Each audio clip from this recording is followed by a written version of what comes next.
dont je vais vous parler ce soir doit être aussi vieux que le monde.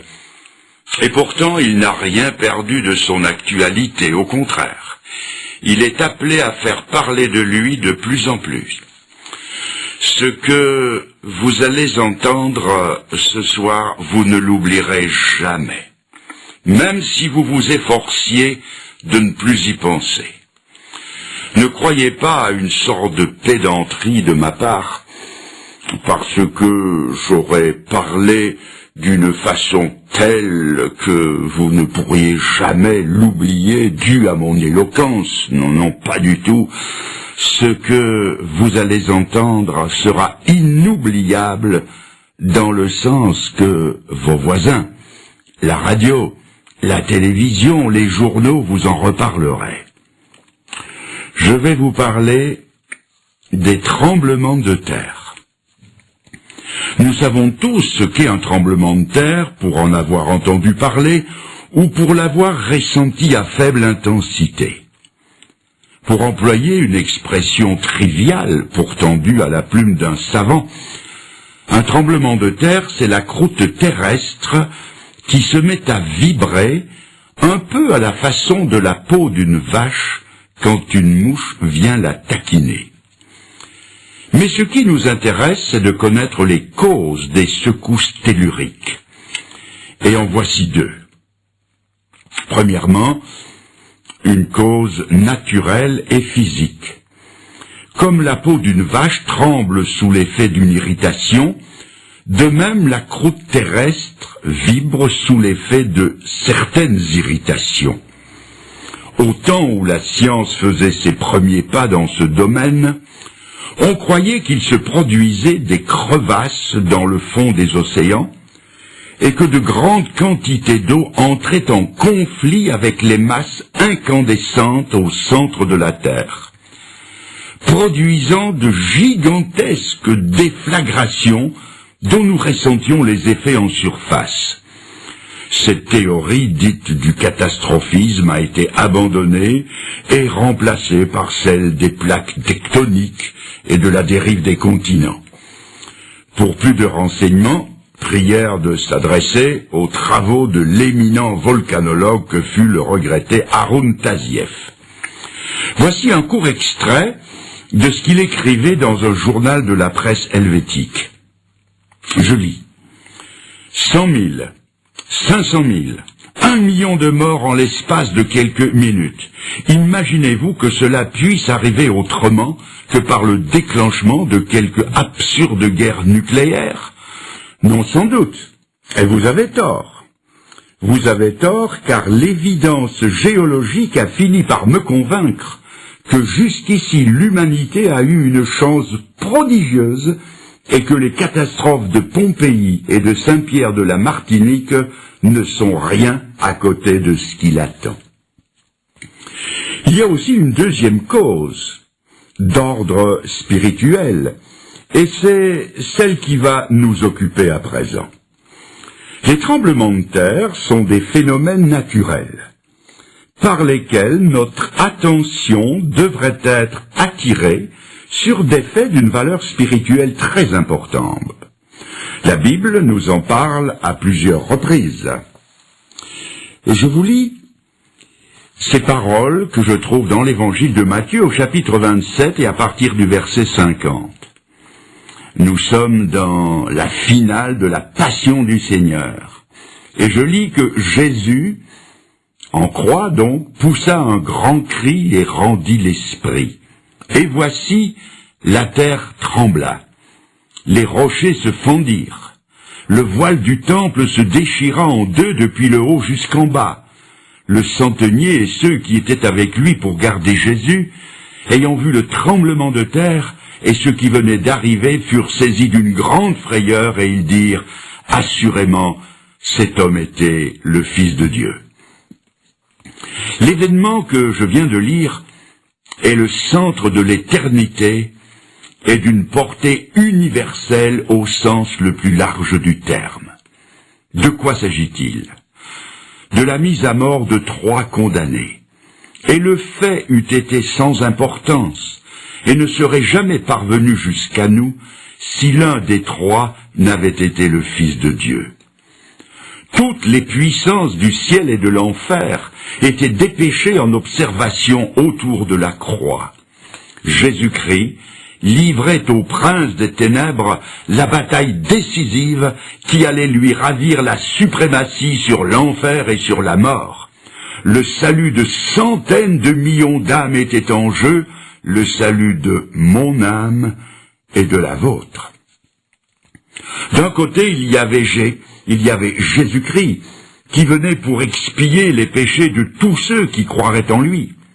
De l'autre côté, il y avait Satan et ses émissaires qui, sachant que leur défaite s'approchait à mesure que s'approchait la mort du Seigneur, tentaient de le dissuader de poursuivre son œuvre en l'incitant à descendre de la croix par ce défi. Si tu es le Fils de Dieu, descends de la croix.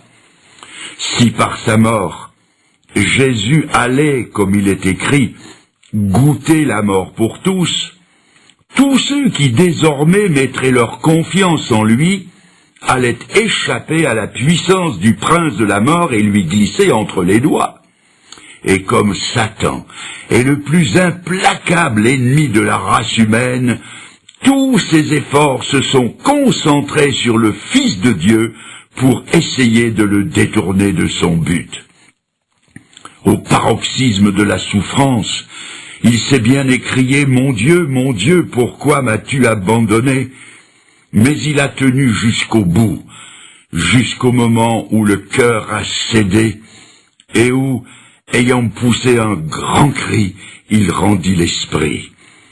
Et à ce moment précis, la terre trembla, les rochers se fendirent, le temple de Jérusalem vacilla sur ses bases, et le voile qui séparait le lieu saint du lieu très saint, et dont les historiens disent qu'il avait 30 centimètres d'épaisseur, ce voile se déchira en deux du haut en bas, comme une vieille toile de coton.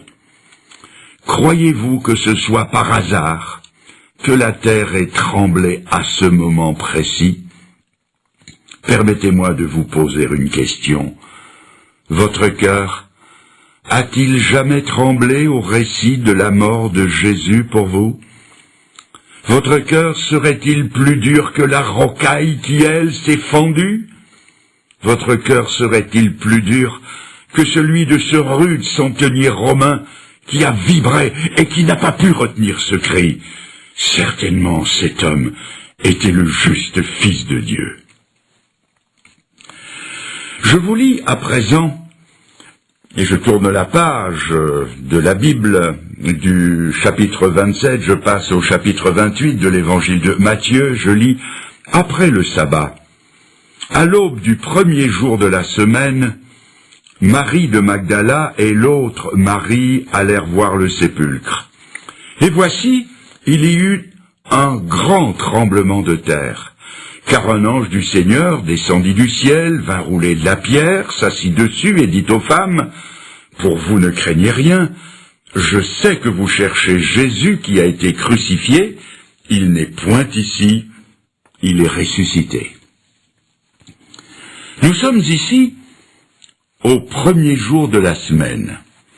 C'est le 3e jour qui suit le sinistre vendredi de la crucifixion et de la mise au tombeau. Le corps sans vie du Seigneur a été descendu de la croix et déposé dans le tombeau d'un certain Joseph d'Arimathée. Une garde a été postée pour s'assurer que le corps resterait bien dans le sépulcre. Dès avant l'aube, 2 femmes se rendent au tombeau. Leur âme est comme l'ombre qui les entoure. Leur maître bien-aimé en qui elles avaient espéré était mort. Elles distinguent les gardes qui sont de faction autour d'un tombeau dont l'ouverture est scellée d'une lourde pierre. Elles apportent des aromates pour embaumer son corps, mais comment vont-elles faire? Savent-elles au juste ce qu'elles sont venues y faire? Tout à coup, à 3 jours d'intervalle, la terre se met à trembler au point que les sentinelles prises de panique tremblent de peur. un personnage éblouissant de clarté roule la lourde pierre et s'assied dessus, et le tremblement de terre est accompagné de la nouvelle la plus stupéfiante qu'oreille humaine ait jamais entendue. Il n'est pas ici, il est ressuscité. Un tremblement de terre a salué l'annonce de la résurrection de Jésus-Christ. Croyez-vous que ce soit par hasard que la terre ait tremblé à ce moment précis? Je ne sais pas si vous vous rendez compte de l'importance de l'événement et de la doctrine qui en découle. L'apôtre Paul, conduit par le Saint-Esprit, exprime deux pensées à ce sujet. Voici la première. Si Jésus n'est pas ressuscité, la prédication de l'Évangile est vaine. La foi aussi est vaine. Ceux qui croient sont encore dans leurs péchés, ceux qui sont morts sont perdus, et ceux qui espèrent en Christ sont les plus malheureux de tous les hommes. Vous trouvez ça dans 1 Corinthiens 15. Et la deuxième pensée, ayant dit cela, Paul, preuve à l'appui, affirme avec force, mais maintenant, Christ est ressuscité. Et parce qu'il est ressuscité, nous aussi nous ressusciterons. Nous serons tous changés en un instant, en un clin d'œil, à la dernière trompette. La trompette sonnera et les morts ressusciteront incorruptibles. Le développé de tout ceci est à lire tout entier dans 1 Corinthiens 15. La preuve que Jésus n'est pas mort comme les autres hommes, c'est que, comme les autres hommes, il n'est pas resté dans la mort. La résurrection de Jésus est la preuve que nous avons une espérance aussi vivante que lui est vivant. Je continue, et je rappelle, un tremblement de terre a salué la mort de Jésus-Christ. Un autre tremblement a salué l'annonce de sa résurrection, et maintenant, une série de tremblements de terre annonce son prochain retour. Avant de quitter les siens, le Seigneur ne les a pas laissés sans consolation. C'est en ces termes qu'il leur a dit qu'il reviendrait. Que votre cœur ne se trouble pas. Vous croyez en Dieu, croyez aussi en moi. Il y a plusieurs demeures dans la maison de mon Père. Je vais vous y préparer une place, et quand je vous aurai préparé une place, je reviendrai, et je vous prendrai avec moi, afin que là où je suis, vous y soyez aussi.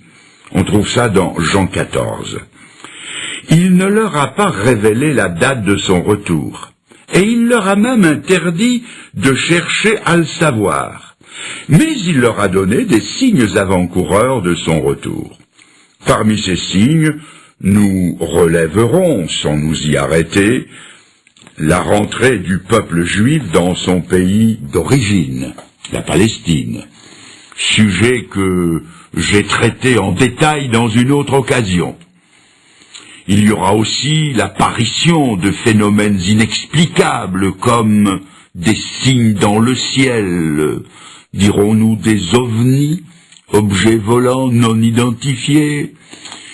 Il y aura une déferlante de gourous, de violence, de corruption, de belligérance à l'échelle mondiale et une multiplication des tremblements de terre prophétisés par le Seigneur lui-même en ces termes. Jésus se mit à leur dire, « Prenez garde que personne ne vous séduise, car plusieurs viendront sous mon nom en disant « c'est moi », c'est-à-dire les gourous, et ils séduiront beaucoup de gens. Vous entendrez parler de guerre et de bruit de guerre.